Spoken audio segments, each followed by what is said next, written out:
Seja bem-vinda, seja bem-vindo a mais um episódio do Sou Fênix Podcast. Nesse episódio, o último do ano de 2022, eu estou aqui com a designer, educadora, produtora de conteúdo, Aline Oliveira, e hoje nós vamos conversar sobre resoluções de ano novo. E aí, você já fez as suas, já tomou as suas decisões para o ano que vem? Eu sou Lívia Belotto, psicóloga, consteladora familiar, e estamos aqui para bater esse papo, né, Aline? Sobre resoluções de ano novo. E antes da gente começar esse assunto, eu queria que você falasse um pouquinho mais de você, o que você faz hoje. E aí depois a gente vai falar das resoluções. Quais resoluções trouxeram você até aqui hoje? Olá, Lívia. Olá, pessoal. Eu sou a Aline Oliveira, sou designer, sou educadora, professora, produtora de conteúdo desde 2020, né? Que foi quando eu comecei a produzir material para a internet. Você e a torcida. Pandemia, né, Pandemia. Lívia? No meio da pandemia, a gente se viu ali, né? Em meio a alguns conflitos internos e tudo mais.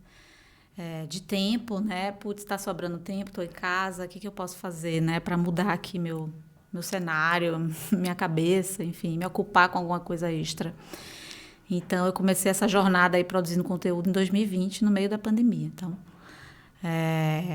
mas antes, né? Eu comecei ali um caminho de autoconhecimento para que eu pudesse me permitir viver essa experiência nova, porque, assim, entrei em sala de aula como designer já, mas a sala de aula foi como um imã, assim, que veio. Eu tentei fugir um pouquinho, mas não deu. E aí eu caí na sala de aula assim que eu terminei a faculdade. Comecei a dar aula. E nessa de dar aula eu comecei a gostar de falar. Eu ainda não entendia que eu tinha ali, né? Uma vontade, um gosto, não sei, uma habilidade. Não entendia, mas aconteceu. Então, eu acho que muita coisa na vida da gente vai surgindo, né? Não exatamente a gente planejou, mas vem e a gente vai seguindo o nosso caminho ali, né? Então, a sala de aula veio assim que eu terminei a faculdade de design. Mas eu trabalhava em escritório, então eu conciliava o meu trabalho de escritório com a sala de aula, que era uma coisa ótima, porque aí eu tinha base, né, para mostrar para o meu aluno o que na prática ele tinha que fazer, o que dava certo, o que dava errado. Então era muito divertido essa coisa de dar aula, e foi me permitindo também criar também essa habilidade de conversar, de falar, de conduzir, que eu acho que me ajudou também com liderança. Então, hoje eu trabalho também com liderança. Então, tenho pessoas ali que eu preciso, né, mostrar os caminhos certos. Então, para mim, isso foi muito bom. Então, a sala de aula foi um presente, mesmo eu sendo muito jovem ainda. Eu fiquei um pouquinho assustada na época. Mas eu abracei ali a causa e eu fui. E eis que, quando eu comecei a produzir conteúdo, eu já tinha uma bagagem de sala de aula, então foi um pouco mais fácil. Eu tive, obviamente, que virar uma chave, porque a sala de aula não tem nada a ver com vídeo. A gente falar para a câmera não tem absolutamente nada a ver com falar para um monte de gente. Então, é diferente, não é, Aline? O pessoal fala, mas eu dava aula, eu fazia palestras. Quando colocam você de frente para a câmera, ai. É totalmente diferente. Porque você fica com ansiedade, você fica com medo. Eu lembro que a primeira preocupação que eu tive mais forte assim, foi em relação ao vídeo fica gravado. Na minha cabeça era uma coisa complicada isso, de o vídeo fica gravado, todo mundo vai ver, porque na internet o alcance é muito maior, então a gente, né, tem essas 1000 possibilidades aí. Eu não sei quem está assistindo meu vídeo, quem está fazendo meme na internet. E depois que falou, não dá para desfalar, né? Não dá para desfalar, tem isso. Então, falei, tá falado, né? Já foi. E na sala de aula é diferente, né? Você tá ali com um monte de gente, aquele momento ali, acabou. Todo mundo vai para sua casa, tchau, gente. Mas, de certa forma, você tem uma bagagem que você aproveita. Você não vai descartar tudo e dizer, aqui é outro cenário, é outra coisa, eu vou fazer tudo. Não, você pega alguma coisa ali e aproveita, obviamente. Então, essa passagem aí, né, de sala de aula me deu uma bagagem boa para eu começar a fazer os vídeos e produzir conteúdo, escrever, né, roteirizar. Então, saber ali, entender que eu tenho que ter uma direção, um norte. Eu não venho e falo qualquer coisa em qualquer tempo. Assim como na sala de aula eu planejava, para o vídeo eu também tive que planejar. Então, eu tinha ali princípio, meio e fim, né? Então, o roteiro, eu também meti a mão no roteiro, então... escrevo algumas coisas também, obviamente. Mas eu vou voltar aqui fazendo a retrospectiva, tá, Lívia? Pra gente chegar nessas resoluções de final de ano. Eu, particularmente, adoro listinha de metas. Listinha de meta de ano novo. Então, vamos aproveitar a sua veia didática e de educadora, e eu quero que você conte um pouco, mesmo que seja daqui a pouquinho, dá spoiler, como é que você faz a sua listinha de ano novo? Ah, te peguei! Me pegou. Minha listinha de ano novo é bem básica, tá? É um caderninho. Começou com um caderninho, onde eu fui escrevendo ali 1, 2, 3, 4, 10. Hoje é uma bíblia. Hoje é uma planilha do Excel que eu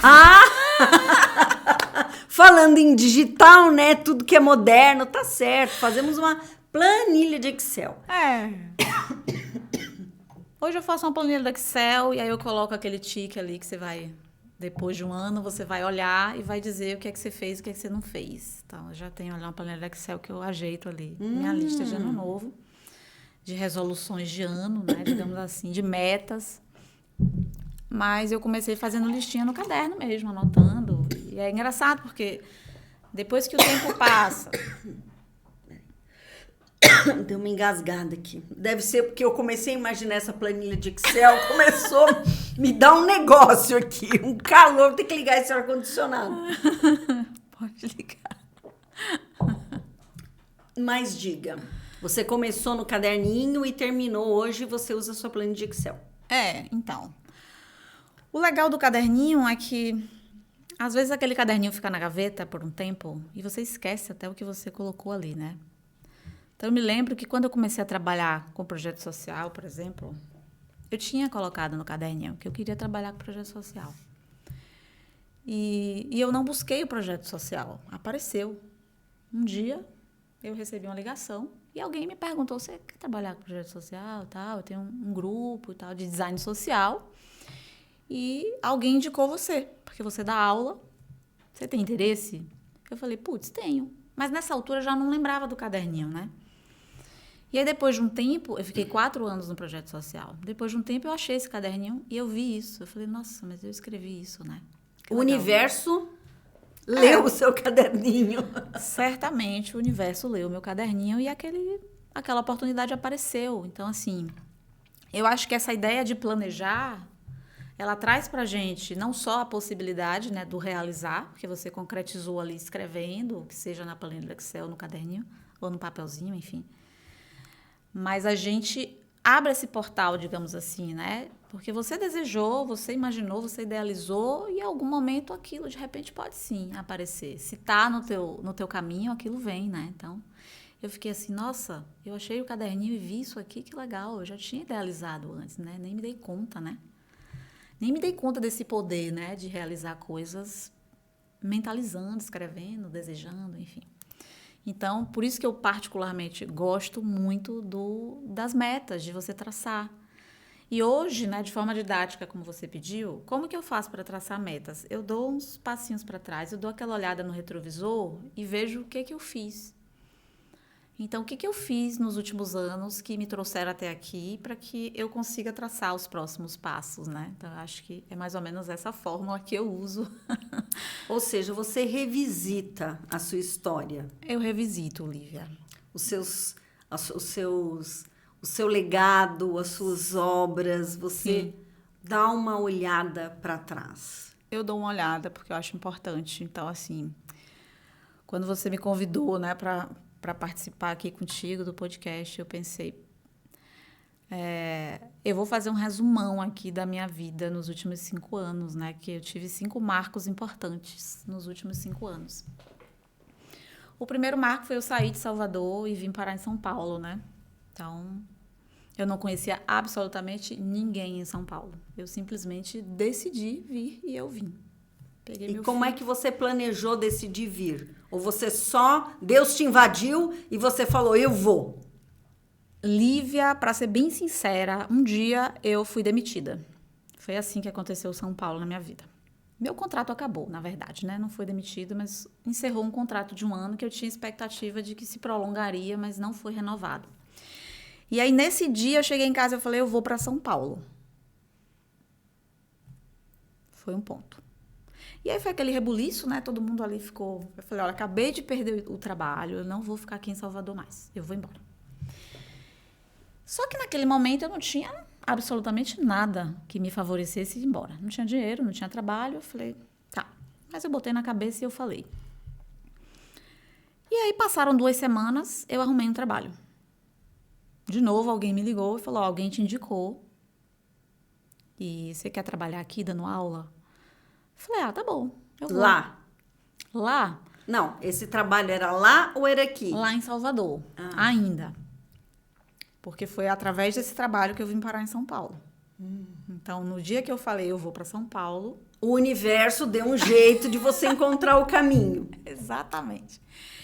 E aí eu pensei, eu não vou me desesperar porque eu tô sem trabalho agora, eu vou ficar aqui tranquila, vou tirar umas férias aqui de 2 semanas e logo, logo isso vai estar resolvido. E foi exatamente o que aconteceu.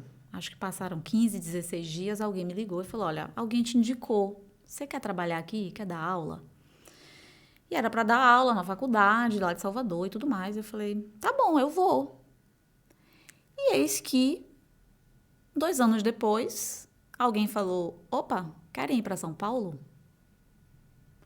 E eu lembro que durante esse tempo que eu trabalhei, né, nesse local, eu falava alguma coisa tem que acontecer aqui. Eu não sei por que eu falava isso, mas eu falava isso.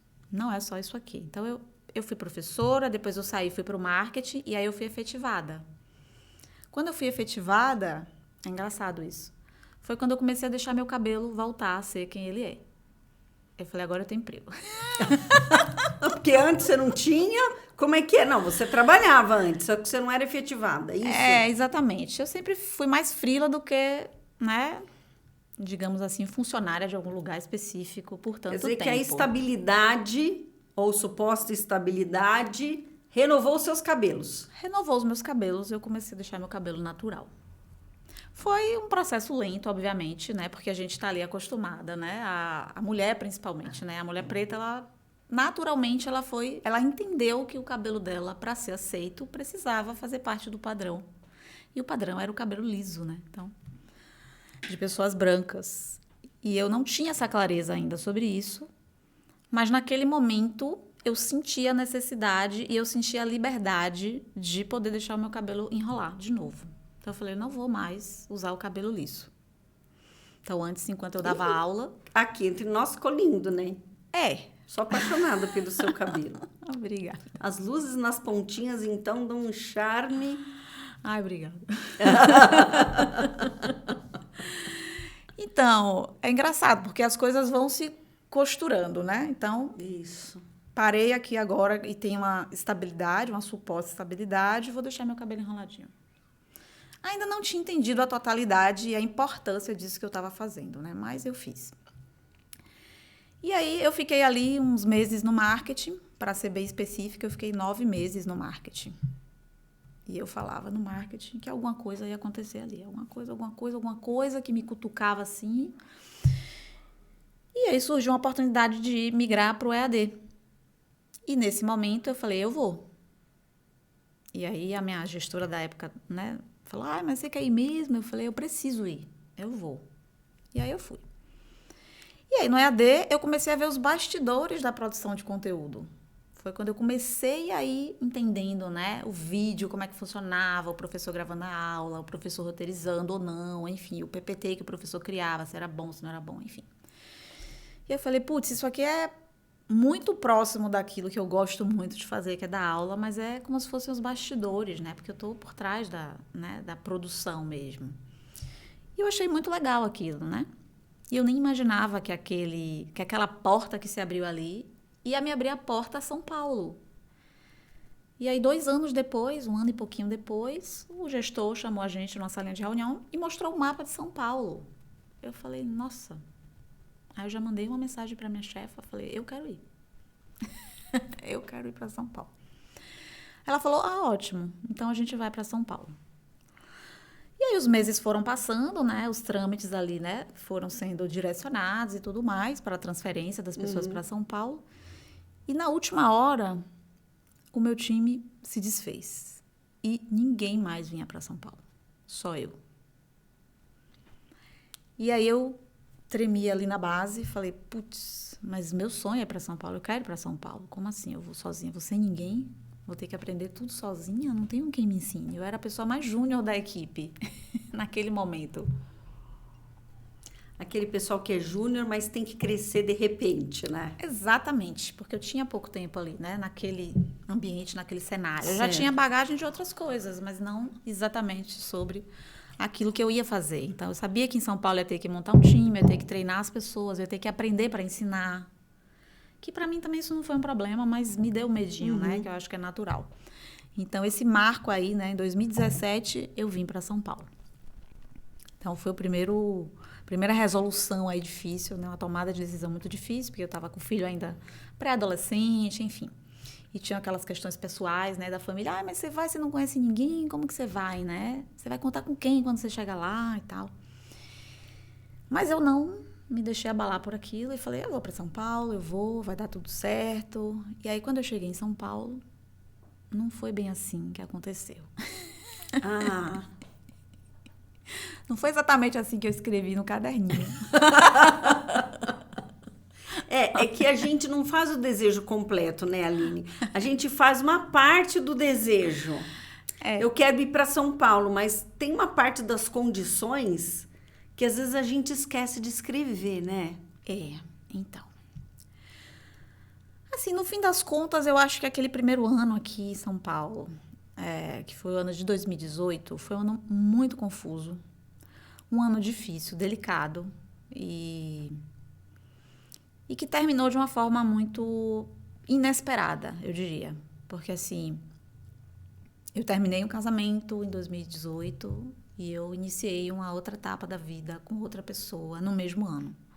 Então, foi algo confuso de viver, mas que eu tive que aprender a lidar com aquilo. Então, foi quando eu comecei a fazer terapia, inclusive.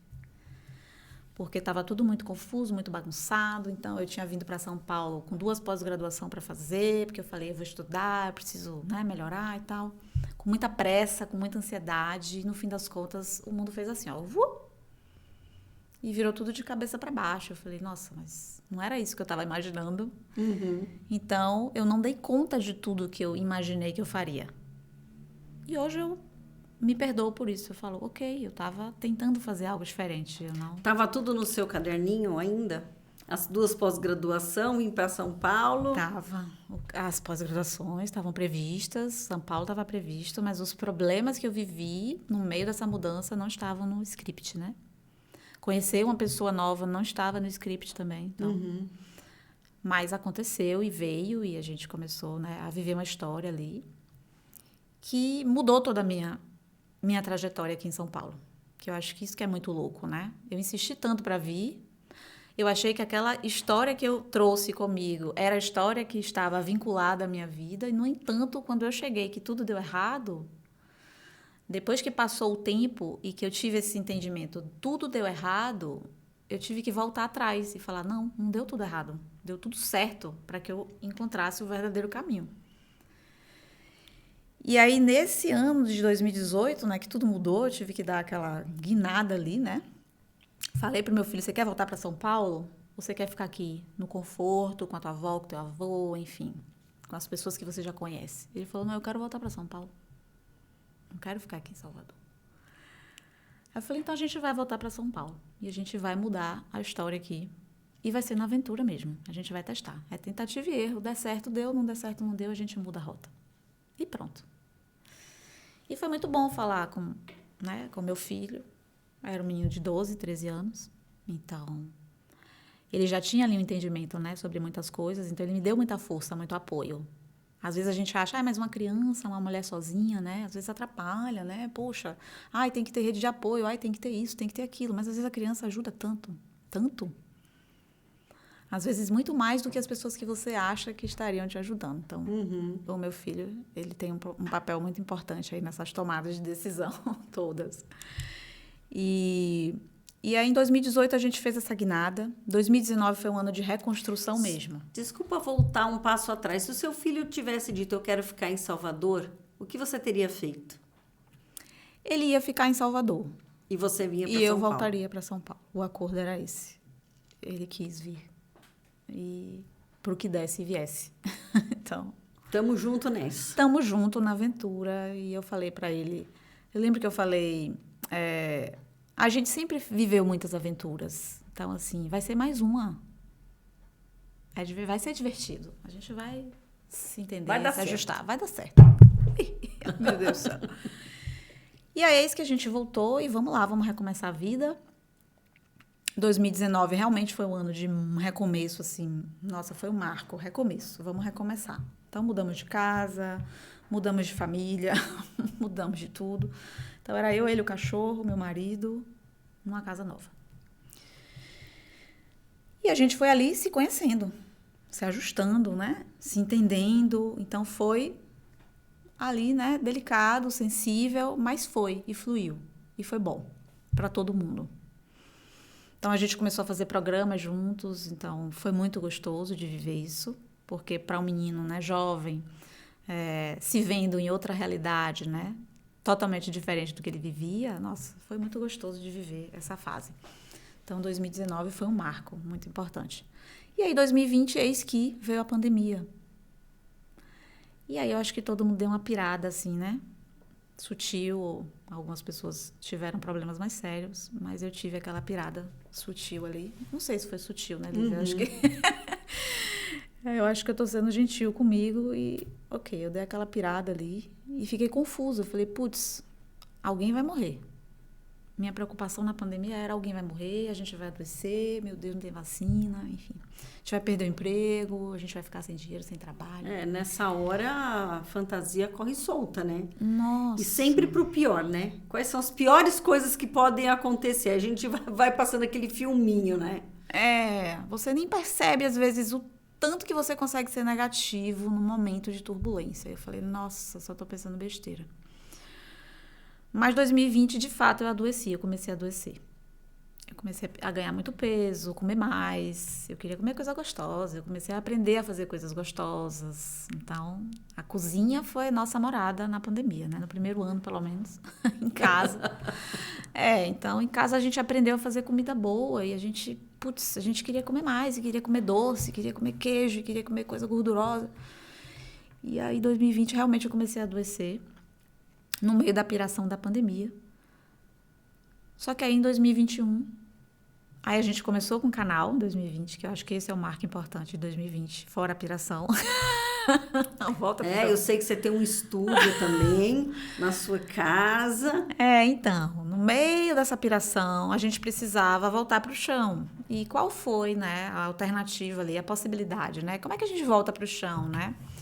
Eis que meu marido teve a ideia de a gente criar o canal. Vamos fazer o canal, a gente vai falar para professor, esse momento é delicado, os professores estão com dificuldade de encarar uma câmera, né, de falar, e, enfim, de se expressar, porque não tem o domínio. Vamos falar para professor? E aí eu topei e a gente montou em casa, não era um estúdio a princípio, né, a gente montou uma operação estúdio, que era uma coisa louca, porque a gente montava na sala. Como é o nome do seu canal? Mindset Educacional. Que lindo! Chiquérrimo, hein? A gente queria trazer essa ideia, né, de você girar a chavinha, de mudar teu mindset, tua forma de pensar. Então, é isso que surgiu, depois de muito brainstorm, o Mindset Educacional. E foi louco, porque no início eu realmente não tinha nenhuma habilidade com a câmera, eu ficava desconfortável, eu fazia um julgamento de mim mesma, que era cruel, malvado, de olhar e dizer, eu não gostei, não vou fazer. Sei bem como é isso. Então, eu achava que eu não conseguia fazer, que não ficava bom, nunca estava bom bastante. E aí o meu marido falava, não, tá bom sim. Para de olhar com esse olhar que você está olhando e muda o olhar. Muda o olhar. E aí ele começou a me mandar, ele começou a gerenciar a rede social e ele me mandava os comentários que as pessoas mandavam. Eu acho que isso fez o meu mindset mudar. Porque as pessoas começaram a enviar comentários carinhosos, de agradecimento, de dizer, eu adoro o canal e não sei o quê. Então isso me deu uma tranquilidade. Eu falei, putz, pode ser bom sim. Eu acho que eu tô sendo malvada. Eu vou melhorar. Eu vou mudar esse ponto de vista e vou começar a me ver de outra forma. E aí eu fui me desenrolando melhor. Eu comecei a ficar, né, um pouco mais solta, mais simpática, que eu acho que era essa dificuldade que eu tinha eu não me via simpática. Eu falava, nossa, mas quem é essa pessoa, gente? Eu não tô simpática, não consigo sorrir.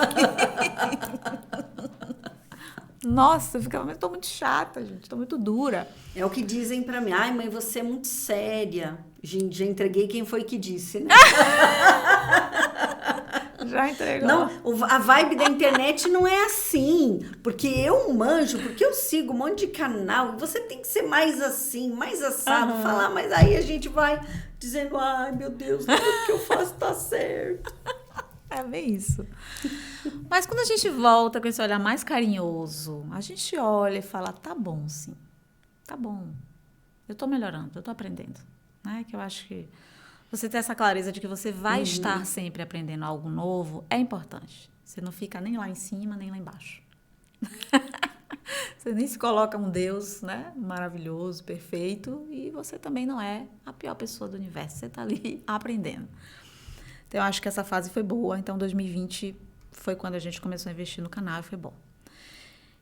E aí, 2021, o outro marco foi que a gente pegou o Covid. Então, nem adiantou ficar assustado, amedrontado, com medo de morrer, de perder o emprego, porque a gente pegou o Covid e a gente não morreu, graças a Deus. Graças a Deus. Porque não tinha vacina.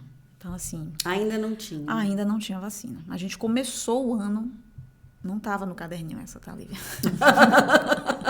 Tava só o medo, a parte do medo do Covid. E é óbvio que a gente estava angustiado com aquilo, né? Putz, a gente ficou doente agora, como é que vai ser, né? Ficamos os 3 isolados em casa. Não saímos para absolutamente nada. Então, o mercado era online. Mas isso antes de pegar Covid ou depois? Não, quando a gente pegou o Covid, a gente ficou isolado ali 15 dias e aí a gente comprava a feira, né? A feira da semana era online. Então, alguém vinha entregar, eu usava máscara para receber essa pessoa. E a gente não saía para nada. Então, ficamos ali reclusos e tal. E aí foi quando eu decidi, depois que a gente se recuperou do Covid, eu falei, agora a gente precisa viver direito. Vamos viver direito, porque a gente viveu um ano de pandemia turbulento, né? Preocupado, assustado, com medo. Só na base da gratificação, né? Isso, na recompensa ali, né? Vamos sair dessa fase e vamos viver direito, porque a gente sobreviveu. Então, assim, muita gente não sobreviveu. A gente sobreviveu, então somos felizardos, vamos agradecer e vamos viver melhor. E isso mudou toda a história do ano de 2021, porque a gente realmente começou a se cuidar mais. Fazer caminhada, atividade física, enfim, fomos mudando ali a mentalidade, comendo melhor, que eu acho que esse foi um ponto importante. E aí, no meio do ano, eu precisava voltar para Salvador, porque eu já tinha quase 2 anos. Já tinha 2 anos que eu não pisava em Salvador. Eu estava com muita saudade. Então, parte da minha dor, né, e do meu adoecimento físico era porque eu estava com saudade dos meus pais, da minha cidade, tudo mais. E aí eu falei, a gente precisa voltar. Vamos voltar. E aí fomos, eu, meu marido, meu filho, minha enteada também foi. A gente foi passear em Salvador. E passamos 5 dias assim maravilhosos. Eu vi as pessoas que eu queria ver.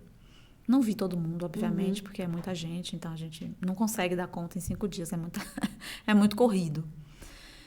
Mas aí, quando eu voltei, eu já tinha uma consulta agendada com a minha médica, que era a minha consulta anual, que eu sempre faço e tal. E aí, eu voltei na minha médica, ela falou, Li, seus exames não estão muito bons, né? Sabe o que é? Caiu um lenço. Vamos falar da real. Não estão muito bons, né? E eu meti o pé na jaca em Salvador, mas eu entendi na minha cabeça, eu falei, eu vou curtir isso aqui, porque quando eu voltar, a Carolina vai me dar uma bronquinha e eu vou ter que fazer um tratamento. É aquele ditado, né, Aline, que diz assim, o problema não é o que você come entre o Natal e o Ano Novo, o problema é o que você come entre o Ano Novo e o Natal, não é isso? Exatamente. E aí, Eu falei, ó, a Carol vai me botar na linha aqui. E aí, quando a Carol viu os exames, ela falou, Li, ela me chama de Li. Li, eu vou te encaminhar para um nutricionista e você vai fazer uma dieta aqui, porque você tá com um quadro de inflamação, de endometriose, né? Todas essas questões que hoje, né, o feminino se fala muito mais, né? Porque a gente não tinha essa informação antes. Hoje a gente fala, a gente troca essa informação, né? Com as amigas, com as colegas, com as conhecidas. Então, eu estava com um quadro de endometriose, então eu estava muito inflamada. E eu tinha que fazer outra cirurgia. E a Carol já tinha feito 2 cirurgias. Eu falei, Carol, eu não vou fazer outra cirurgia. A terceira, não. Eu confio muito nela, confio muito no trabalho, mas eu não queria passar por outra intervenção. Eu só perguntei a ela, o que eu preciso fazer? Ela falou, passa com a Nutri. Depois a gente conversa. Você volta aqui no final do ano. E aí eu passei com a Nutri, eu falei, eu vou fazer tudo que ela tá mandando. Eu vou entender o que é que está acontecendo com o meu corpo, porque esse processo foi importante. Então, eu não sabia que eu tinha problema intestinal, não sabia que eu tinha problema com glúten. Eu sabia o da lactose, mesmo assim eu ignorava um pouco. Comi um chocolatinho ali, um leitinho aqui, e um queijinho. Você tem intolerância à lactose e ao glúten? Eu não sou celíaca, mas eu tenho uma sensibilidade ao glúten que me traz algum mal-estar. Então, eu não consigo comer glúten com a frequência e numa quantidade. Tipo, eu não vou comer um prato de macarrão mais. É isso. Eu vou comer um macarrão sem glúten. Sobrou o que para você comer? Vamos lá. O caderninho, vamos pegar a listinha. O que sobrou para você poder comer?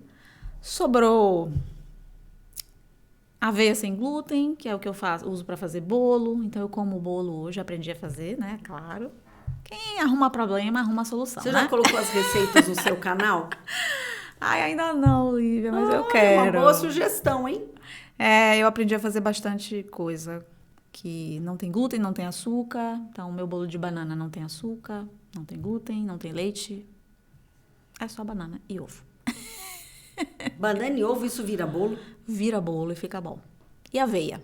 Ou farinha de amêndoas? Tem aveia. Tem aveia. Um pouquinho de aveia. Não vira panqueca, não? Não vira panqueca. Vira bolo e fica bom. Muita gente torce o nariz, né? Ai, sem glúten é ruim.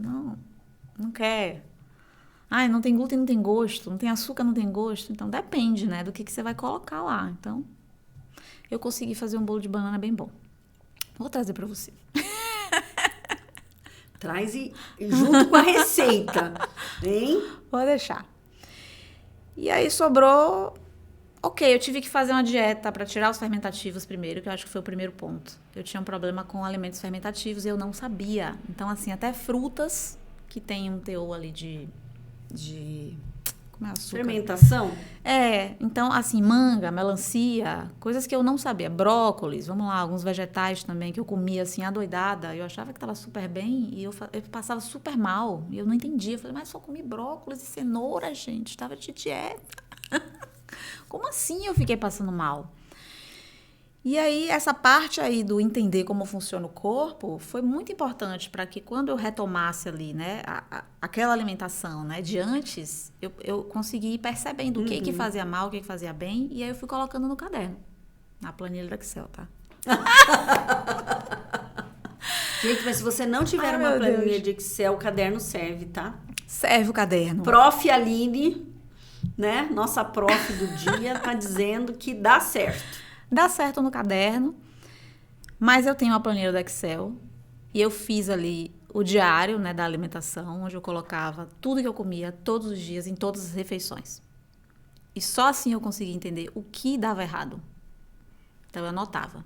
De manhã comia ovo mexido com queijo, com bolacha de arroz, sei lá o quê, enfim. Eu fui fazendo esse controle por 1 ano e meio. Então, eu anotei por 1 ano e meio. E você anotava também como você se sentia? Sim, tem uma coluna na planilha do Excel, onde eu coloco se eu tive dor de cabeça, se eu fiquei inchada, ou se eu tive qualquer outra dor, enfim. Eu fui fazendo esse acompanhamento e aí eu entendi que meu corpo realmente não lida bem com manga, nem com melancia. E tá bom, não como. Deixo pra lá e vou comer o que dá certo. Aline, a pergunta que não quer calar, da onde você tira essa disciplina? Porque eu acho que eu não conseguia fazer isso nem por uma semana. Lívia, eu tirei uma motivação da conversa que eu tive com a minha médica, quando ela disse que eu teria que fazer a 3ª cirurgia, e eu falei, eu não vou fazer. Então, eu tive uma motivação. Eu tive que criar ali uma força em mim.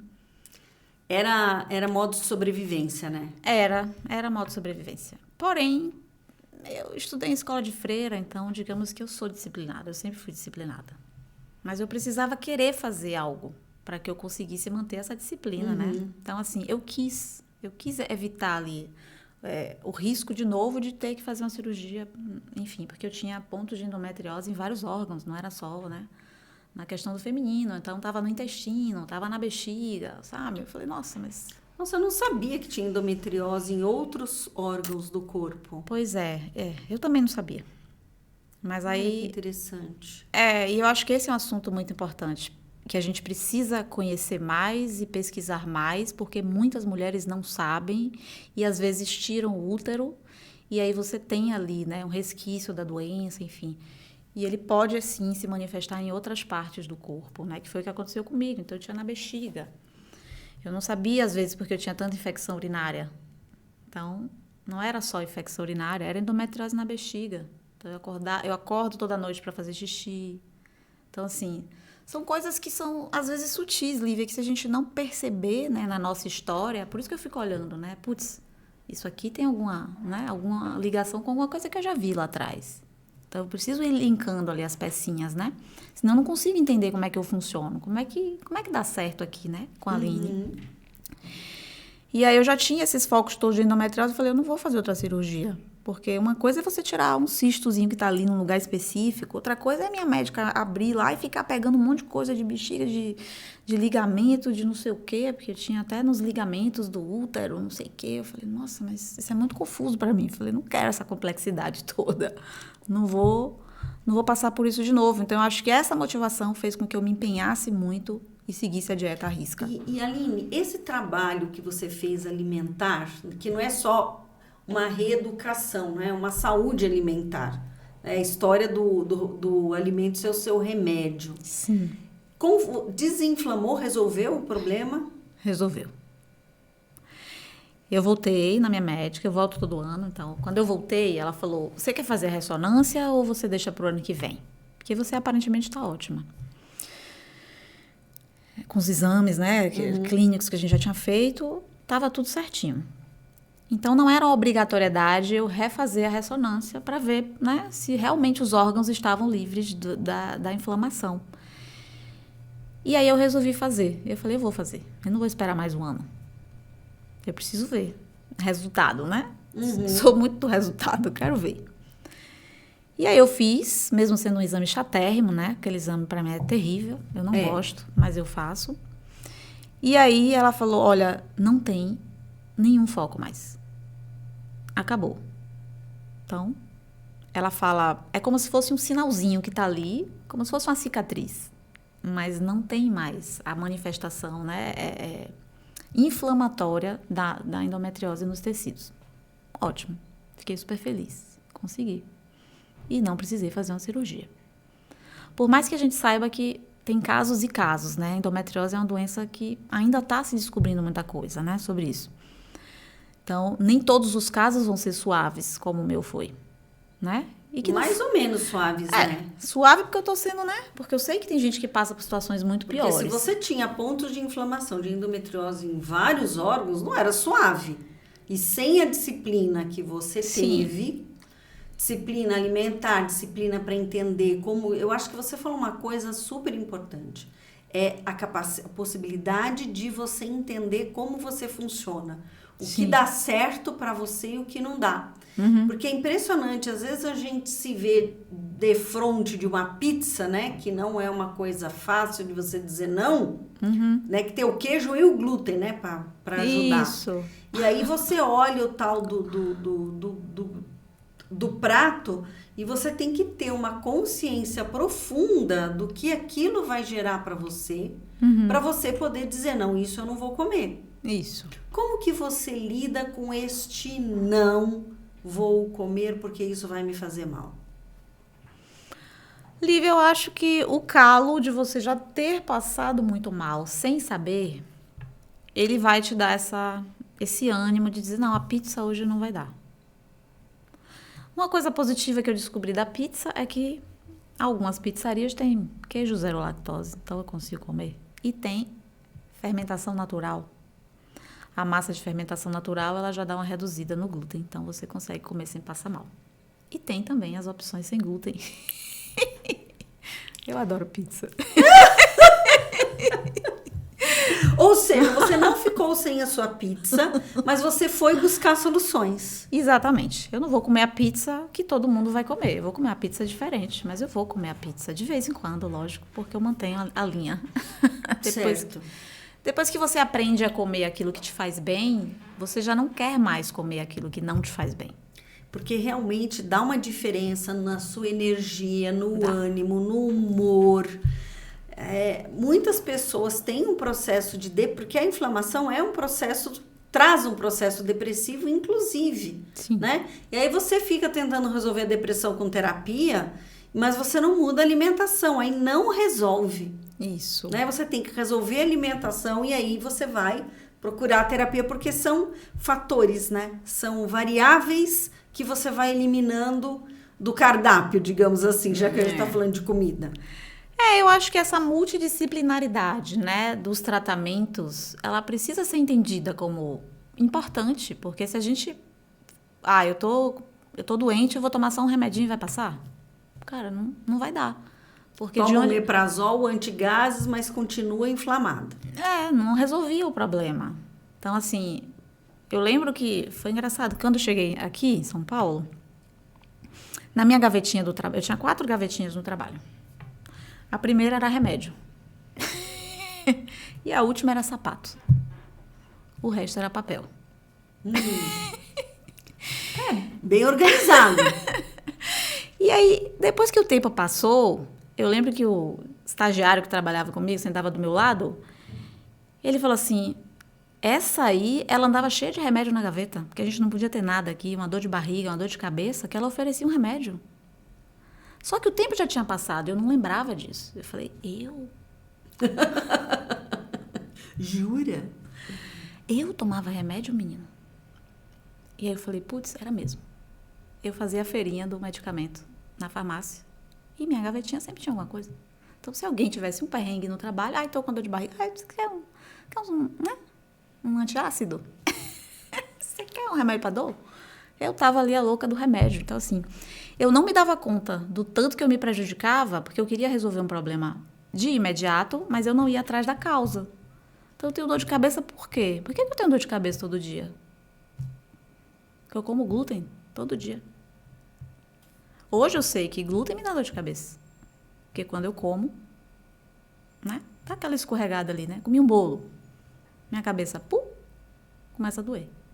Só que agora você já sabe essa relação causa e efeito. Exatamente. Hoje eu já tenho essa consciência, então eu evito, porque eu sei que eu vou ter um prejuízo, tá? O crime não compensa? É mais ou menos esse pensamento que eu tenho hoje. O crime não compensa, então eu não vou comer. Então, assim, esse processo de busca aí, né? Que eu acho que tem também a questão, né? Do emocional, de como eu estou funcionando também, né? Na minha vida pessoal, no trabalho, se eu estou me dando bem com as pessoas, se eu estou de bom humor, se eu estou namorada, louca, enfim. Tá dando certo isso, né? E minha alimentação mudando, eu melhoro. Nossa, eu melhorei, assim, significativamente. Porque eu parei de ser briguenta. Parei não, né? Mas deu uma diminuída. Talvez você tenha parado de brigar com o seu corpo. Exatamente. Eu acho que eu voltei ali, fiz as pazes com muita coisa que eu não entendia, que era, né, um problema para mim. E comecei a me cuidar. Então, eu comecei a olhar para mim e dizer, putz, essa linha aqui precisa de um cuidado. Então, eu acho que a gente está em 2022, né, Lívia? Estamos acabando. Quase 2023. Mas na história aqui que eu tô contando, a gente está em 2021, né? Que foi quando eu fiz a dieta. Sim. Então, na história... Na linha do tempo. Na linha do tempo de 2021, que eu comecei a dieta, e eu segui a dieta até o fim do ano e tal. E aí, entrei o novo ano, né? Ainda no processo de reeducação. Na minha casa, todo mundo começou a se alimentar melhor. porque a gente não tinha ali a rotina de jantar e a gente passou a jantar. Então, é saladinha, proteína e não mais um pãozinho com queijo e presunto, sabe? E um suquinho cheio de açúcar. Ou um chocolate, enfim. A gente parou de comer dessa forma e a gente hoje come. Mas a família, a sua família aderiu, né? Aderiu, o que foi muito bom, né? Porque a gente começa a ter outra visão. Então, a gente começou a fazer exercícios em casa. Então, aquela aulinha ali do YouTube. O YouTube foi o nosso, né? A nossa casa ali, durante o processo que a gente veio para casa, de fato.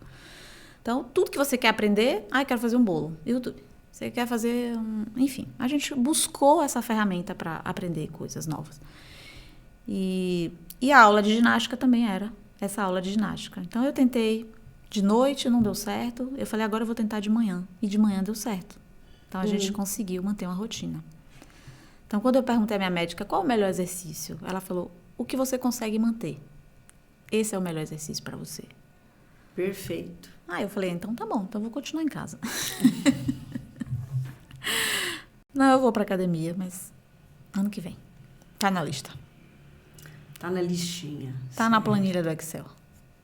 Mas é que tá na planilha do Excel de uns 10 anos atrás. Mas é o que, assim, a melhor dieta é aquela que funciona para você, né? Isso. Tá perfeito. O melhor exercício é o que funciona para você. Exatamente. É alguma coisa que te dá prazer. Lógico, restrição nunca é bom. A gente não gosta, nosso cérebro não gosta de ter restrição. Mas, se você realmente olhar e dizer assim, o crime não compensa, dizer, quais as consequências desta escolha que eu vou fazer hoje e quais as consequências, né, assim, de escolher comer isso ou não comer, né, faz muita diferença. E você tá olhando para isso. Isso é curar-se. Né? Curar-se, o significado de curar-se é cuidar-se, né? E isso é autocuidado, que é o que as pessoas não fazem, em geral. Eu acho que a gente está sempre esperando por alguma outra coisa externa, Lívia, que não é exatamente a nossa responsabilidade com a nossa saúde, com o nosso bem-estar, sabe? Então, assim, não dá para eu ficar contando com algo externo. Eu tenho que olhar para cá e dizer, olha, eu que tenho que fazer isso aqui. Porque senão, não é, quando eu tiver tal realidade, eu vou estar bem. Não é assim. Você tem um caminho para traçar, para trilhar, para caminhar, e é nesse caminho que você tem que olhar para você e cuidar. Porque para estar naquela realidade que você quer estar, é necessário passar por uma série de escolhas e atitudes. Sim. Né? Então, assim, nesse 2021 aí, né, que é voltando para a nossa linha do tempo, a gente realmente aprendeu a viver, né? Eu coloquei em prática o viver direito, que foi exatamente a frase que eu usei, vamos viver direito? E a gente resolveu viver direito, de fato. Então, no fim do ano, eu já tinha perdido, sei lá, uns 8 quilos, consegui desinflamar o corpo, passei, assim, da cirurgia, não fiz. E aí, comecei 2022, muito feliz. Consegui. Putz. E aí eu falei para meu marido, vamos casar? Vamos fazer uma festinha de casamento? Eu tava tão bem, então... E aí ele ficou assim, e eu falei, vamos fazer uma festinha de casamento. Porque a gente foi morar junto, mas a gente não casou. E aí ele falou, vamos. E aí eis que a coisa assim, boom, foi eu me casar aos 40 anos. Eu fiz 40 anos em 2022. E isso me fez muito bem. Porque foi a primeira vez que eu fiz uma festa de casamento. Que lindo. Eu nunca casei de verdade, eu morei com pessoas, eu tenho filho, então... Eu tive ali, né, histórias compartilhadas com pessoas que foram importantes, né, para o meu processo de entendimento, né, sobre quem eu sou e tudo mais. Mas eu nunca tinha feito uma festa de casamento. E eu não imaginava o quanto aquilo era importante para mim. E aí, no dia, foi muito engraçado, né? A gente acabou conseguindo o apoio de muita gente, né? Eu lembro que no dia que a gente falou, no dia que eu falei, vamos casar, a gente nem tinha dinheiro. Eu só falei, vamos casar. O universo novamente escutou. Eis que apareceu um dinheiro ali, um dinheiro aqui, o dinheiro que alguém deu de presente, isso aqui é um presente de lua de mel, isso aqui é um presente. Então, as pessoas foram, né, colaborando de uma forma que eu falei, putz, deu para fazer tudo. Todo mundo ajudou, todo mundo colaborou, os parentes, familiares. E aí eu falei, nossa, e a festa ficou tão bonitinha, tão digna, tão honesta. E aí eu vejo as fotos e eu falo, nossa, eu consegui fazer um casamento bonitinho e eu não sabia que eu queria fazer isso de verdade, sabe? Usar um vestidinho branco.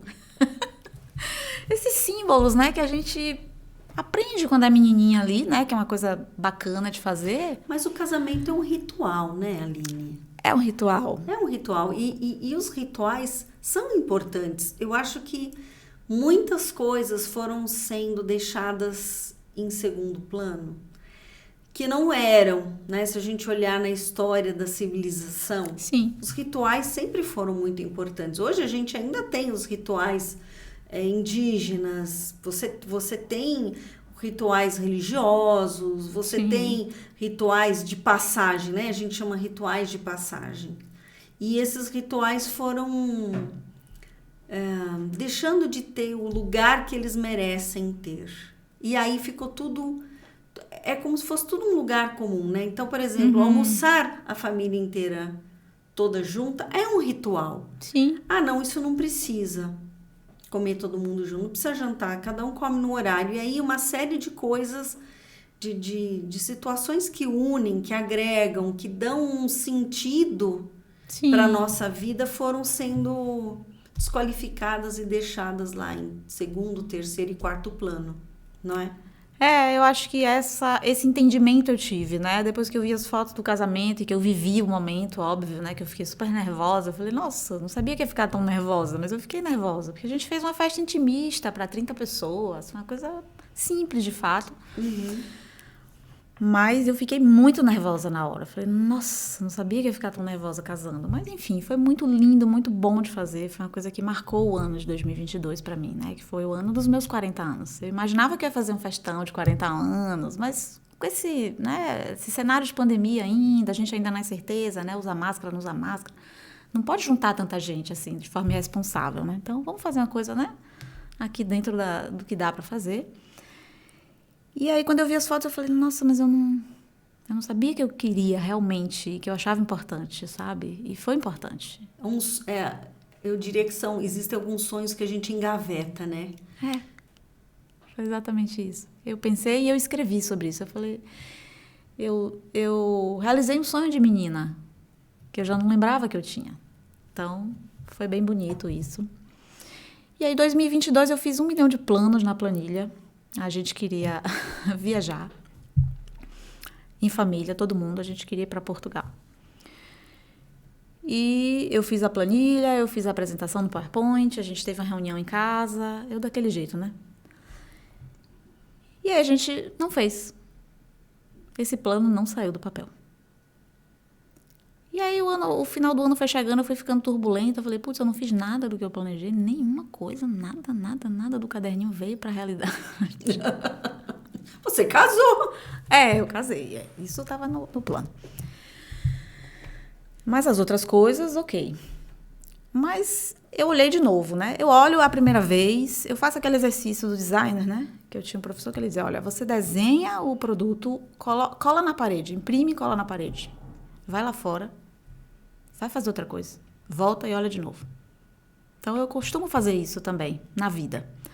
Então, assim, fiz essa análise e falei, putz, não fiz nada, né, do que eu idealizei. Voltei, olhei de novo. Falei, não, eu fiz sim. Eu fiz porque eu voltei para mim também. Eu estava ainda no processo de reeducação, de conhecer, né, quem eu sou, me entender como pessoa preta, mulher preta, me entender como mulher num contexto, né, machista, porque a gente sabe que a gente vive, né, num contexto de trabalho, de relações, enfim. E eu tive esse tempo ali de olhar para mim, né, no momento em que eu vivi. Eu vivi esse ano muito olhando para dentro. Tanto que chegou uma hora que eu falei, putz, eu tô precisando de uma ajudinha aqui, porque eu tô ficando meio perdida no samba, não tô me entendendo. Não tô entendendo o que é que eu tô fazendo, porque eu não tô fazendo nada. O que significa fazer algo também, né, Aline? o que a gente aprendeu que é fazer algo. E você fez tanto por você. Sim. E talvez isso não tenha recebido o crédito devido. Foi isso. E eu acho que foi um momento, Lívia, que eu vivi tão calma. Eu vivi um ano tão calmo. Que eu acho que eu até me incomodei. Porque, assim, eu tive que fazer tanta coisa ao mesmo tempo, em tantos momentos da vida, né? Eu dava aula, então eu trabalhava em empresa, dava aula de noite, eu saía... Enfim, eu saía muito cedo, voltava muito tarde. Às vezes eu não via meu filho, óbvio. Não conseguia ver a criança porque estava dormindo. E aí eu vivi esse ano calma e eu falei, nossa, mas não fiz nada. Mas não era isso. E aí quando eu olhei de novo, eu falei, putz, eu não consigo relaxar, eu não consigo descansar. Eu não consigo olhar para a tranquilidade e dizer que maravilha, tá tudo tranquilo. E aí eu tomei um baque, né? Falei, putz, eu preciso me acalmar aqui. E me adaptar a viver tranquila, porque é tão bom viver tranquila, gente. Você não ter tanta turbulência, tanto problema para gerenciar, tanta coisa, sair de um trabalho para o outro e pega menino na escola. O menino já acabou a escola. Então, assim, eu vivi esse ano tranquila. Então, eu fiz um monte de coisa olhando para esse mundo de turbulência que essa confusão toda adiante deixou, né? Então, esses 5 últimos anos, né? Que eu fiz essa retrospectiva breve, né? Porque foi breve. Eu tive que olhar para isso para entender o que eu estava vivendo esse ano. É porque, assim, existem padrões, né, Aline? Existem padrões que a gente vive e que a gente se acostuma com eles. Sim. E acaba sendo assim... Se eu sair desse padrão, tem alguma coisa errada. Eu tenho que estar nesse padrão. Então, eu tenho que estar no 220 ligada, eu tenho que estar ocupada, né? Aquela história assim, eu tenho que estar ocupado o dia inteiro. Isso. Então, das 8 da manhã às 11 da noite, à meia-noite, porque aí eu estou sendo produtiva, né? No momento que eu entro naquele ócio criativo, que eu falo, não, agora eu vou respirar, agora eu vou contemplar a natureza. Fica uma coisa assim, não, isso não é importante. Ou isso está errado, isso não está de acordo com esse padrão. Eu acho que foi um pouco isso, é um pouco isso que você está vivendo, né? Foi exatamente isso. Eu consegui entender que a pandemia, quando veio, a gente não tinha outra possibilidade diferente de eu tenho que sair todo dia para trabalhar. Não tinha outra possibilidade. Ninguém tinha experimentado ficar em casa. E quando a gente ficou em casa, putz, agora eu vi outra possibilidade. E essa aqui é muito melhor. Então eu quero ficar em casa. Quero voltar para o escritório. Mas ok, são muitas questões aí envolvendo, né, essa discussão, mas eu acho que é muito isso. A gente tinha, sim, um padrão que foi ali, né, imposto mesmo. Olha, a realidade de todo mundo é essa aqui, tá? Você sai às 7 da manhã, porque você vai estar na empresa às 8, e aí você fica trabalhando, meio-dia você para comer. É uma coisa bem sistemática ali, né, desenhadinha, para você ficar ali preso. E aí, quando você vê que tem outra forma de fazer, você fala, putz, ao mesmo tempo que você acha o máximo, você tem uma dificuldade de se adaptar, porque você está tão dentro da caixinha do padrão, mas você entende que foi um padrão. Você se enquadrou aqui, muito bem, e aqui você ficou. Só que você não viu outras possibilidades. E agora você tem como ver, como experimentar. E aí, conclusão, agora você quer ad eterno home office. Ai, Lívia. Faz quem? Então, eu amei o home office, óbvio, porque você ganha tempo. É isso. Você ganha qualidade de vida. Então, assim, se eu pensar que eu fiquei 2 anos em casa, o tempo inteiro, em tempo integral, eu consegui fazer minhas refeições de uma forma mais responsável, porque eu não tinha mais a desculpinha, não trouxe o lanche, vou ali no café comer uma tortinha. Sabe? Eu tinha ali o meu bolinho de banana da semana, que eu fazia e congelava, que foi o meu lanche do processo de perda de peso mesmo, foi o bolinho de banana sem açúcar, low carb, enfim. Então eu fazia nas forminhas, né, de cupcake, e congelava os bolinhos. Então, eu tinha bolinho para a semana inteira. Eu só mudava o que vinha em cima. Ou era coco, ou era nibs de cacau, ou era uva passa, mas a massinha era a mesma. Então, eu dizia, hoje eu vou comer um de coco. Não, você sabe, Aline, que esse horário do lanchinho da tarde é o horário difícil, né? Porque você sente fome. Se você comer demais, você não janta. Se você comer de menos, você fica a tarde toda beliscando. E é aquela hora que te dá vontade de comer algo, um comfort food, né? Alguma coisa que... Eu consegui tomar um chazinho, sabe? Tipo, eu comi, eu fiz o lanchinho, mas eu tô com fome ainda. Eu vou tomar um chá. Toma um chá que passa. Então, assim, tem que ter muita força de vontade, realmente. E quando você tá na rua, o tanto de informação, gente, o tanto de lanchonete, meu Deus do céu, café gostoso com creminho. Até o estagiário que do lado com um chocolatinho básico, né? Que te oferece, você quer, você olha assim, ai, me dá um pedacinho. E Aline, você chegou em 2022, então casou e, pelo que você está dizendo, tem ainda uma série de linhas na sua planilha. Tem. Em aberto. Como é que está o seu planejamento para 2023? Vamos lá, 2023, eu já visualizei até, vamos lá. Eu tenho outro projeto. Então, como a gente ficou ali, né, aquele tempo, amadurecendo a ideia do canal, eu amei fazer da forma como a gente fez, porque eu estava ali aprendendo e tudo mais. Mas a gente começou a conversar muito sobre quais rumos, já que deu certo aqui, né, e parte do que a gente queria fazer a gente fez. Não fizemos tudo, mas fizemos algumas coisas. Vamos mudar o foco? Então, a gente teve muitas conversas sobre isso durante o ano de 2022. E aí, a gente resolveu mudar o rumo do canal. A gente vai mudar. A gente até falou no canal que a gente ia mudar e tudo mais, né? Em breve, vamos mudar, nanã. Mas a gente ainda não colocou em prática. Porque a gente queria uma ideia mais madura, né? Do que realmente a gente quer fazer, né? Então, qual é o nosso objetivo? Então, hoje a gente tem duas ideias muito claras. A gente quer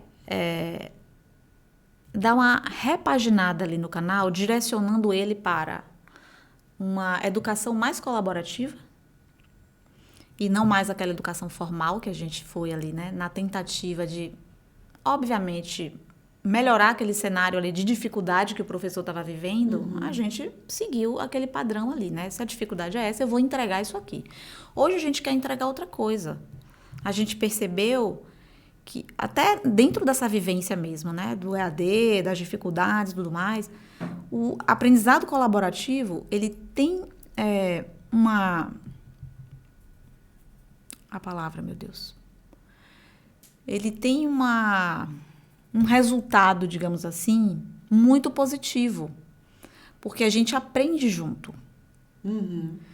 E a ideia que a gente sentiu ali, né? No momento em que a educação, né? O ensino remoto veio, a dificuldade das crianças, dos jovens e das pessoas que estudavam em casa, tipo, eu estudava em casa, cara, eu fiquei me batendo ali. Não conseguia. Eu queria ter gente perto.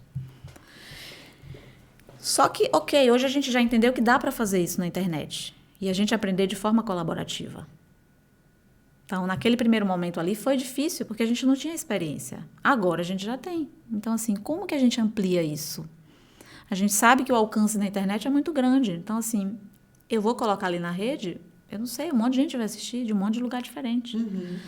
Então, a gente quer resgatar o saber que não é exatamente o saber formal da escola.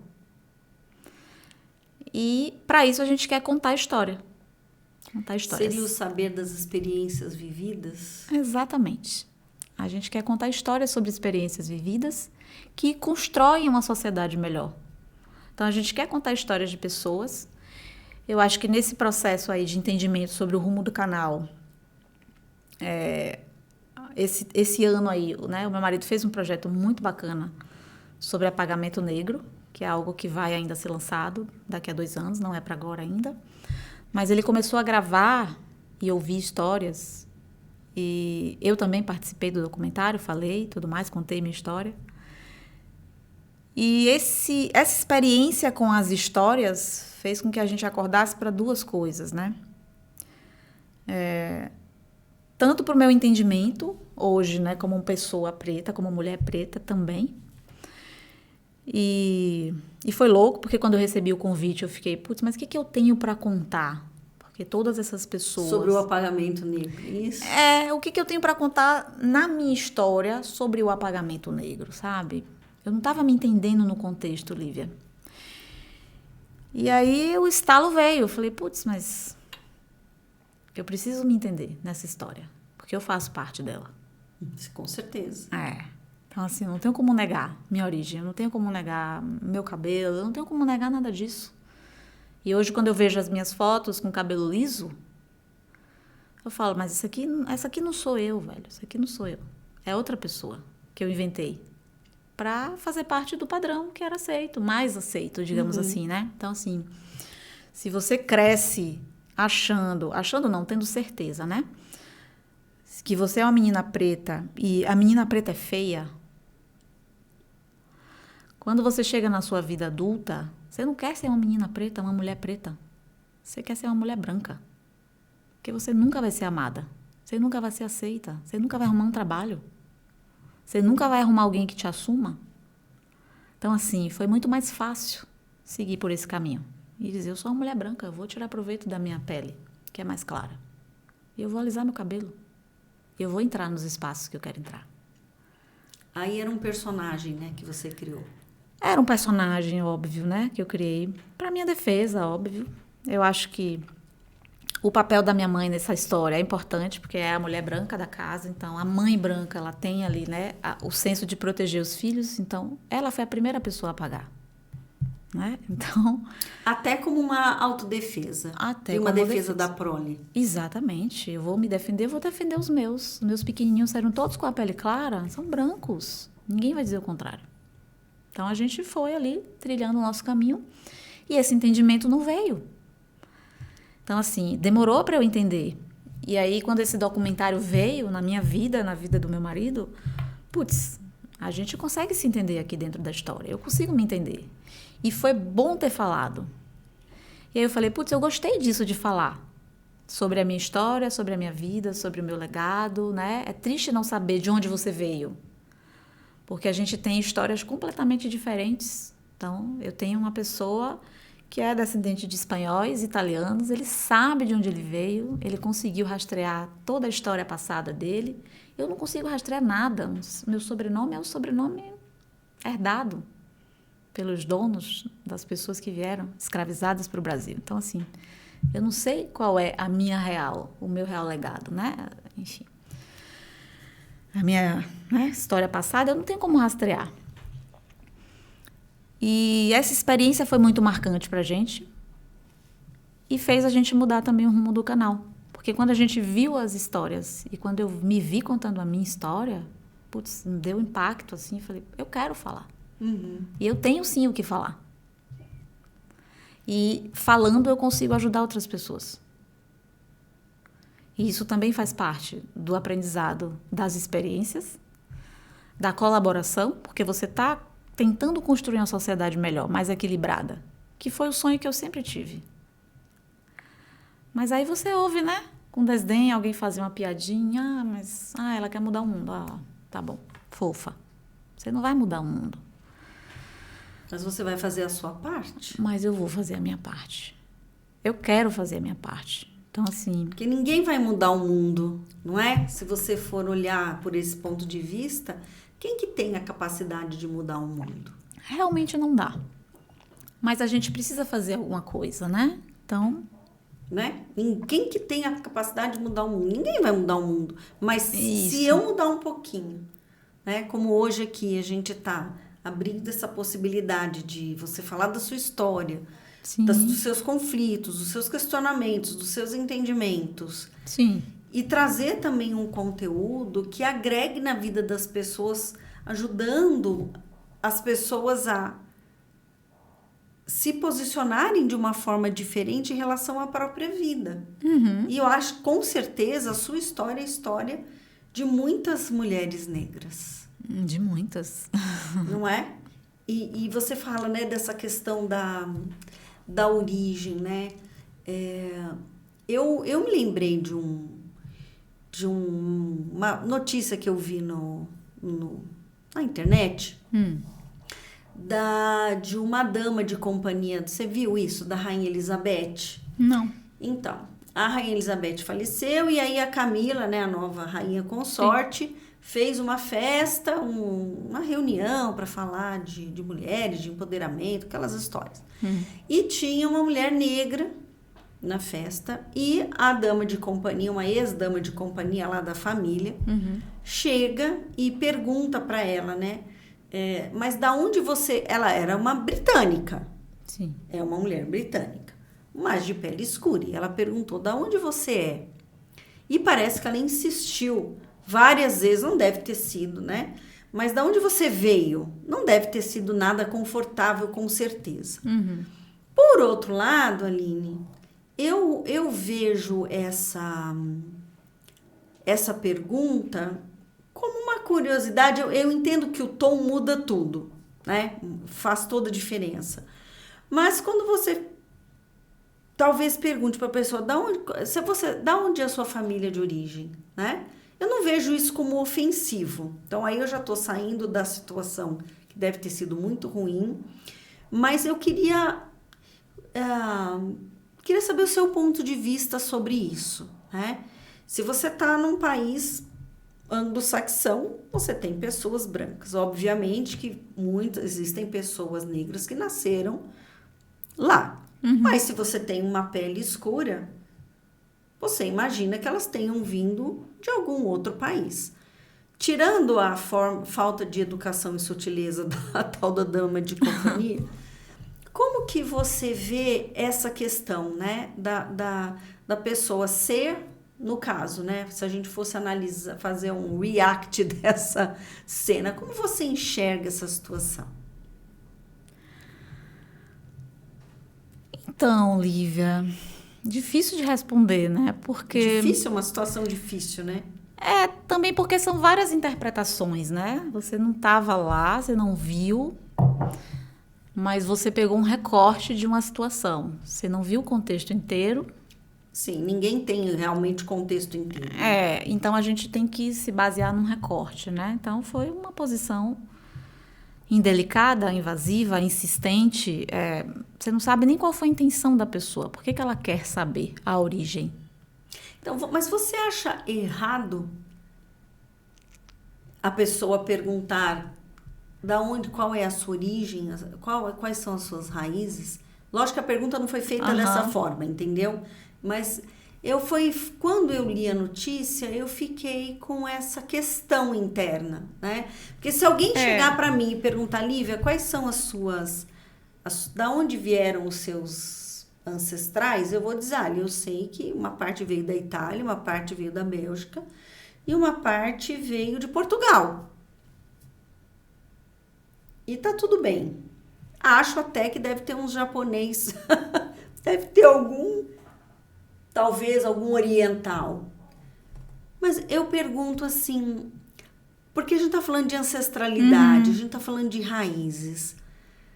Como que você interpretaria isso? Quer dizer, se você estava falando, olha, tem uma parte dos meus ancestrais que vieram provavelmente da África, imagino eu, de uma situação de escravidão, né? E a gente sabe que o Brasil tem uma dívida enorme com estas pessoas.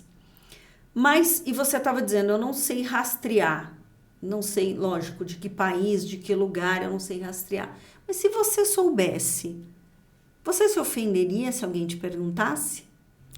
Lívia, eu acho que a ofensa não vem exatamente da pergunta. Mas é algo natural você perguntar de onde vem tal pessoa? Tipo, te chama tanta atenção assim? Exatamente. Se essa pessoa fosse comum, branca, provavelmente não perguntaria. Se eu não vejo, por exemplo, nenhum traço muito característico em alguém, eu não vou perguntar nada. Então, assim, eu vejo que não é comum você fazer esse tipo de pergunta. Para um branco. Para um branco. Então, por Entendi. que eu tenho que perguntar para o preto? Sabe? Não faz muito sentido. Porque fica fora de contexto, né? Eu acho que o que você está dizendo se existe um contexto, existem até alguns testes de DNA Sim. em que as pessoas descobrem que você tem ancestrais de outros países, descobrem até parentesco de gerações passadas, né? Mas eu queria trazer essa provocação porque me chamou muito a atenção essa cena. Eu acho que vem muito dessa questão, né? É comum eu perguntar para pessoas brancas a origem dela? Porque se não é comum, então não faz sentido eu perguntar para a pessoa preta. Então vem a ofensa, vem o indelicado. Porque fica uma coisa... É o padrão, né? Isso daí sai do padrão. É como se você estivesse tentando trazer algo que talvez nem seja pertinente ser dito, sabe? Bom, com certeza não deveria ser. Então, assim, eu ouvi uma fala, que eu não estou lembrando agora qual, mas é bem isso, né? Por que a pessoa preta ela precisa ser questionada sobre algo e a pessoa branca não vai ser questionada? Então, assim, se isso foge, né? Faz todo sentido. Se isso foge aí desse padrão, gente, não faz sentido. Por que eu tenho que ser endossada e a pessoa branca não? Sabe? Por que eu tenho que dizer de onde eu venho, o que eu faço, o que eu já fiz? Por que eu tenho que provar sempre mais do que uma pessoa branca que eu tenho valor? Sabe? Tipo, não faz sentido isso, gente. Eu conheci um médico que ele é nigeriano e ele estava falando isso, né? De que o pai dele dizia para ele, olha, você vai ter que ser o melhor, porque você sempre vai ter que provar mais do que as pessoas brancas. Mas é verdade. Então, infelizmente, Sim, a gente ainda está nessa realidade dura de ter que provar a sua importância, de ter que impor. Hoje, a gente tem falado muito em SD, né? Que é sustentabilidade, enfim. Então, as grandes empresas, elas precisam se enquadrar em questões ali que foram, né? Ai, meu Deus. Listadas, né? Pela ONU. Então, existe um padrão hoje. Para você ser uma empresa sustentável, você está seguindo essas normas aqui? Porque se você não está, você não é uma empresa sustentável. Então, dentro disso, entra também a equidade de gênero, de raça. Então, vamos derrubar essas coisas aqui que a gente aprendeu errado lá atrás e vamos colocar mais gente para ter evidência. Então, assim, é engraçado porque você vê quando pessoas pretas têm a oportunidade de fazer um bom trabalho, é curioso que ainda se espantam e digam, nossa, como ela fez um trabalho maravilhoso. Tipo, por que você não acredita que a pessoa pode fazer um trabalho maravilhoso se ela tiver oportunidade? Porque a gente precisa só de oportunidade. Abre a porta aí, deixa a pessoa entrar e ela vai fazer um bom trabalho. E não é só a cor, né? Mas o próprio gênero de ser mulher, assim, mas ela né? É pior, né? Sim, mulher e negra, então, né? É uma coisa mais complicada, mas se a gente olhar, fica assim, olha, apesar de, né? Apesar de ser mulher, apesar de ser negra, apesar de ser índia, parece que tem apesar de você conseguiu. E não como se fosse uma capacidade de todas as pessoas. Todas as pessoas. De um potencial que existe em potencial, mas que diante como é que a gente fala? Do ecossistema, né? Se você tem as condições propícias, aquela pessoa vai conseguir entregar aquele resultado. Sim. Então, assim, eu acho que esse também é um caminho importante que a gente percebeu, né, em função de ter vivido essa experiência, né, do projeto em si. Então, a gente ouviu pessoas negras falando. Então, assim, são falas extremamente impactantes que você olha e fala, putz, cara... E é louco perceber como as histórias estão entrelaçadas, sabe, Lívia? Porque por mais que você viva algum privilégio ou outro, eu estudei em boas escolas, ok? Fui bolsista, não tinha ali a regalia ou o dinheiro, né? Que eu acho que é o que movimenta a nossa sociedade, ainda é o dinheiro. Então, se você tem, você é alguém, se você não tem, você não é ninguém. Uhum. Então, você está fora. E aí a gente vive essa luta constante para ter dinheiro, para ser inserido, para ser aceito. E para a pessoa preta é sempre mais difícil, porque todas as oportunidades lhes são tiradas muito cedo, muito no começo. Então, você está ali no colégio, você não tem aula, você não tem professor, você não tem educação, você não tem a mãe perto para te ajudar em nada, porque tua mãe está trabalhando, sei lá, é doméstica, não sei aonde. E você não tem possibilidade, você não tem perspectiva, você não tem nada. Se você não tiver um apoio externo... Quando eu trabalhei com projeto social, eu entendi isso muito bem. Aquelas pessoas ali, os meus alunos, eram alunos de colégios públicos, que estavam na periferia e que não tinham condições de pagar por um curso, e eles faziam um curso. Então, existia ali, né, alguém que dava um apoio financeiro para que esse projeto fosse viável. Mas eu não me via, foi muito louco isso, eu só entendi isso depois de muito tempo, eu não me via também como a pessoa preta da periferia. E eu estava no mesmo lugar que eles. Eu só tinha feito uma faculdade, ok, já estava uns passos um pouquinho lá na frente, mas todos eles fizeram faculdade. Então, assim, foi difícil para mim, depois de muito tempo, olhar para trás e dizer, eu nunca me entendi nesse contexto, é isso mesmo? Porque eu também estava ali, com a mesma história, entrelaçada. Então, a gente vive histórias entrelaçadas. E quando a gente começa a ouvir as outras histórias, você fala, putz, é a mesma coisa. Putz, você não casou até os 40 anos? Não, nunca casei. Por que você nunca casou? Sabe? E aí, quando eu ouço outras mulheres pretas falando, é a mesma coisa. Alguém te assumiu? Alguém quis ficar com você?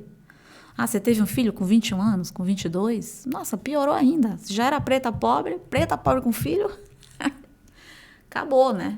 Você não vai ter relação. E você ouve as mais loucas desculpas que você fica assim, mas será que é isso mesmo? Mas hoje, sinceramente, eu agradeço por não ter percebido o que eu estava vivendo ao longo desses anos, sabe, Lívia? Porque talvez eu não tivesse maturidade para lidar com aquilo. Hoje eu tenho maturidade e olhar para as histórias lá atrás, eu entendo o que aconteceu. E talvez por isso você consiga enxergar. Isso. Porque você tem maturidade. Às vezes o nosso inconsciente... Ele não deixa, né? Coloca um véu, porque olhar para essa situação talvez fosse tão doloroso e impeditivo. Sabe aquela história que a pessoa fala assim, como é que você conseguiu fazer isso? Foi porque ninguém disse que isso não podia ser feito. Exatamente. Né? Então, às vezes, você olhar para uma situação e dizer, não, mas mãe solo, né? Uma mãe cujo pai não assumiu a prole, negra, mulher, eu não vou conseguir, né? E aí, às vezes, a gente pega e bota o carimbo, né? Então, isso não vai dar certo. Então, você não vai conseguir isso daí. Quando a gente compra algo que a gente, né? Algo que dizem pra gente que a gente não vai conseguir, a gente realmente congela. Então, talvez que bom que você não tenha percebido. Hoje eu agradeço por não ter notado. Eu passei assim... Ninguém disse pra você que você não ia conseguir, que não era possível, é isso. Pois é. Ninguém disse, talvez um dia, Aline, você case aos 40 anos. Talvez, tá? Talvez você não case não, porque você tá aí nesse grupo aí, né? Assim, como que a gente... Tem tanto preconceito no mundo e muitas vezes a gente não se dá conta disso, né? E o preconceito tá nos... Parece que ele mora nos detalhes, né? Mora na sutileza. Na sutileza, Lívia. Eu lembro que quando eu comecei a deixar o cabelo enrolar, eu conto essa história sempre, porque uma professora chegou no banheiro, eu tava arrumando o cabelo, e eu tava bem assim, eu saí de casa com pressa, eu não tive tempo de secar o cabelo. Aí, o que eu fazia no banheiro? Eu tirava os cachinhos assim e soltava, para ele ficar mais volumoso, porque o cabelo fica murcho, né? E aí a professora chegou lá e falou assim, eu gosto quando você usa assim seu cabelo. Porque tem gente que bota um cesto na cabeça, né? Aí eu olhei, eu fiquei assim, um cesto. Que cesto, gente? O que é que ela tá falando? Eu dei uma risadinha. O que estamos falando? Eu dei uma risadinha assim, amarela, sem entender, né? Que cesto é esse? Um balaio. Ela não usou o termo cesto, ela usou o termo balaio. E balaio é o cesto, de fato, né? Aquela coisa. E aí, quando eu pensei no balaio, que eu entendi, que eu associei ao cabelo, eu falei, puta. Eu não entendi ainda, dá pra explicar? O que ela quis dizer com Ela isso? tava falando disso aqui, de você armar o cabelo e colocar ele pro alto e impor o teu cesto, o teu balaio, entendeu? E o meu cabelo tava murcho. Ah, entendi. Ela quis dizer que o padrão aceitável era eu manter aquele cabelo manso, enroladinho, mas caidinho, e não esse cabelo aqui. E aí eu levei um tempo ali pra entender, aí eu conversei com um amigo preto, e ele falou assim, racismo velado. Ela falou isso pra você? Aí eu falei, falou. Falei, putz, eu não tinha entendido. Que ela tava fazendo uma crítica, não era um elogio. Na hora eu achei que era um elogio, eu falei... Pois é, né? E depois eu falei, balaio? Então ela entende o cabelo afro e volumoso como um balaio que atrapalha, que não é legal, que não é bonito, que não é esteticamente aceito. Eu achei que ela tava falando daqueles turbantes, assim, que... Não era isso não. E aí ela ia entrar em outra seara, em outra briga. Mas ela tava falando de você armar o cabelo. Eu falei, nossa, mas que indelicadeza, né? E não era uma pessoa ignorante, sabe? Mas é o molde, Lívia. Porque assim, se até as mulheres pretas entenderam que o cabelo armado não era legal esteticamente, a gente aceitou a estética branca, cara, então é óbvio que o branco também vai te dizer que teu cabelo liso é melhor. Como eu já ganhei uma pranchinha, sabe? Ganhei uma pranchinha de presente. Prancha aí, teu cabelo fica melhor liso. Você não defenestrou, não. Jogou a pessoa e a pranchinha pela janela. Então eu aceitava também, porque a gente tá ali também na inocência, na cegueira, né? De não entender. Putz, a pessoa quer apagar que eu tenho um cabelo enroladinho? É isso mesmo. Apaga aí e fica com o teu cabelo manso, que tá melhor. Que dá mais certo. Não vou ficar constrangido de ver você com esse cabelão altão. Então, assim, vir para São Paulo também me deu essa liberdade. Não tinha mais ninguém para dizer, nossa, mas você exagerou nesse cabelo, né? Então eu exagerei mesmo. Eu aprendi a usar o secador para deixar ele assim. E ser quem você é. E ser quem eu sou, finalmente. Finalmente. Na verdade, eu acredito, Aline, que a gente tá sempre buscando ser quem a gente é, né? Mas realmente, talvez tanto ser quem a gente é e ser quem a gente não é, more também nos detalhes. Nas Sim. sutilezas. Porque a gente entrou na caixinha, né, Lívia? A gente entra na caixinha, porque a gente quer ser aceito, a gente quer ser amado, a gente quer se inserir nos grupos, então a gente entra facilmente. Então, Se aceito muitas vezes pelos pais. Pelos pais. Eu lembro que eu tenho umas fotos de eu na 8ª série, de a minha saia ia até o meio do tornozelo. E eu querendo usar a saia Curtinha. curta, né? Pelo menos acima do joelho, né? E minha mãe não deixava. Eu tinha que usar, parecia freira, né? Então, é um tipo de... você vê, cada molde. pessoa... Então, são vários tipos de molde, né? A gente vive... Olha, eu fui usar mini saia, eu já era casada. Sim, com a saia... Porque eu não conseguia usar a saia mais curta. Era um tabu também. Claro. Então, a gente vai sendo criada e vai sendo moldada com uma série de tabus... Até a gente dizer, bom, qual é o comprimento da saia que eu gosto, de que maneira é o meu cabelo, qual é o alimento que realmente me serve, Sim. não é? O que serve para mim e o que não serve. E aí a gente vai separando, né? Tipo limpeza de final de ano, né? Você vai pegar e ver as roupas que você usou durante o ano, que te servem, as que não usou, e vai separando. Mas você não me contou ainda o que tá na sua listinha. De ano novo para 2023. Amadurecer o projeto do canal, né? Porque a gente já tem ideias, muitas ideias. E a gente está tentando já fazer esse canal andar, inclusive com patrocínio, porque é um projeto diferente. Então, não é mais a gente no estúdio fazendo, é externo. e é viajando. Então, a gente quer fazer um motorhome. Que chique! E a ideia é pegar a estrada, realmente, né?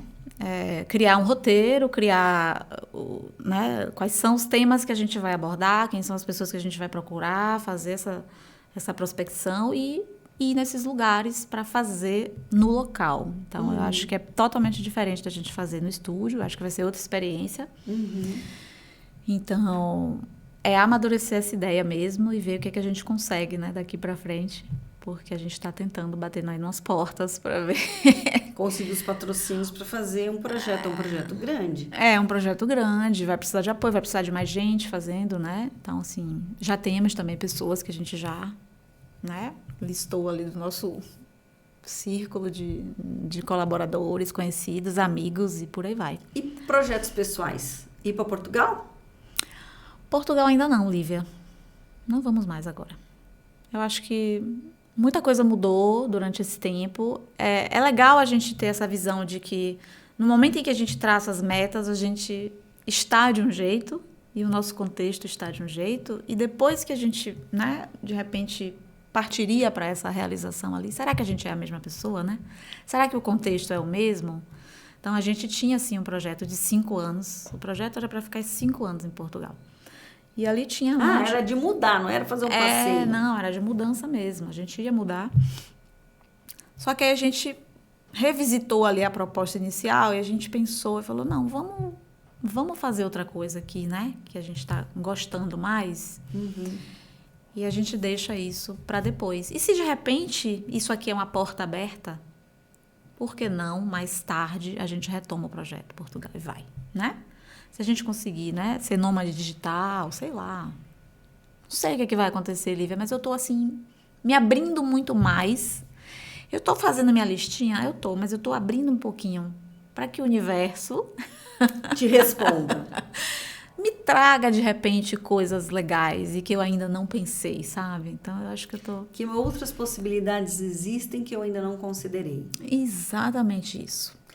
Olha, Línia, você deu uma aula de transformação de uma fênix, né, que se reinventa a cada ano e agora está se reinventando de novo, talvez fazendo um plano de voo, né, para mudar muitas coisas, sem deixar suas origens, sem deixar sua história e tudo aquilo que você viveu. Acho que isso que eu levo da nossa conversa hoje, né, o quanto que tudo que você passou hoje faz sentido para os seus novos caminhos. É assim sempre, né? O recomeço nunca é um recomeço do zero, mas é recomeço a partir de um ponto, a partir das histórias que a gente viveu, das perspectivas que a gente tinha, das novas que a gente vai ganhando com a maturidade, né?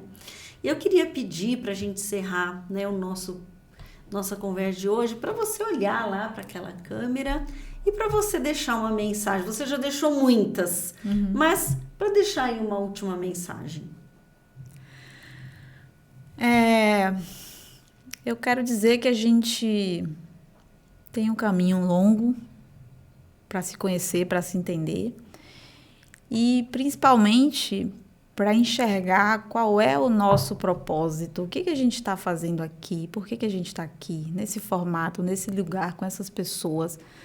Então, eu acho que esse processo aí de me entender, né, na minha história, na minha realidade, né, na minha origem, de olhar para trás e sentir gratidão pelas coisas que eu vi, que eu vivi, mesmo os momentos de dificuldade, que eu acho que isso também é importante para, né, transformar a gente, né, numa pessoa melhor a cada dia. Eu acho que todo mundo precisa fazer esse exercício, sabe, de se olhar e de se cuidar. E de entender que é nossa responsabilidade entender esse propósito, entender como essa pessoa funciona, do que essa pessoa precisa e olhar para si mesmo. A gente também entrou no molde de olhar sempre para os outros, para o contexto e nunca prestar atenção em você. Então, essa decisão aí, né, de vir para São Paulo... esse é um exemplo de algo, né, de uma decisão específica que eu tomei na vida, mas que, né, foi a base aqui da conversa. Mas tomar uma decisão, né, de estar num lugar sem todo o contexto anterior, né, que são os meus familiares, né, as pessoas que eu sempre convivi, amigos e tudo mais, estar sozinha comigo me permitiu olhar para mim com mais clareza. Então, eu acho que isso foi muito importante, está sendo muito importante para que eu consiga, de fato, entender essa Aline de agora, entender que eu já fui várias outras Alines e que eu posso ser outras Alines daqui para frente, porque agora eu sei quem eu sou e eu sei o que eu quero fazer. Então, eu acho que essa é a mensagem que eu deixo.